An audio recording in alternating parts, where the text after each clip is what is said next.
తెలంగాణలో రాగల 2 రోజుల పాటు పలు జిల్లాల్లో భారీ వర్షాలు కురిసే ఛాన్స్ ఉందని హైదరాబాద్ వాతావరణ కేంద్రం హెచ్చరించింది. ఈ మేరకు ఆయా జిల్లాలకు ఎల్లో అలర్ట్ జారీ చేసింది.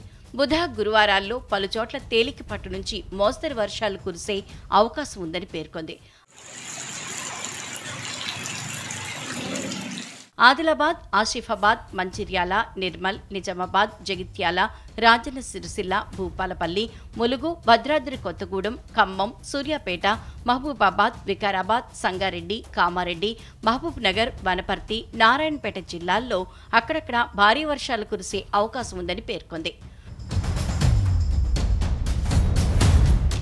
గురు, శుక్రవారాల్లో ఆదిలాబాద్, ఆసిఫాబాద్, మంచిర్యాల, నిర్మల్, జగిత్యాల, రాజన్న సిరిసిల్ల, కరీంనగర్, పెద్దపల్లి, భూపాలపల్లి, ములుగు, కొత్తగూడెం, ఖమ్మం, మహబూబాబాద్, వరంగల్, హన్మకొండ, రంగారెడ్డి, హైదరాబాద్, మేడ్చల్, మల్కాజ్గిరి, వికారాబాద్, సంగారెడ్డి, మెదక్, కామారెడ్డి, మహబూబ్ నగర్, నాగర్ కర్నూల్, వనపర్తి, నారాయణపేట, గద్వాల జిల్లాల్లో వర్షాలు కురిసే అవకాశం ఉందని పేర్కొంది.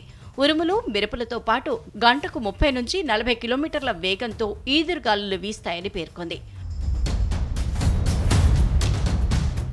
మంగళవారం ములుగు, నాగర్ కర్నూల్, వనపర్తి, నారాయణపేట, జోగులాంబ గద్వాల జిల్లాల్లో భారీ వర్షాలు కురిశాయి. అత్యధికంగా జోగులాంబ గద్వాల్ జిల్లాలో 120 మిల్లీమీటర్ల వర్షపాతం నమోదైంది.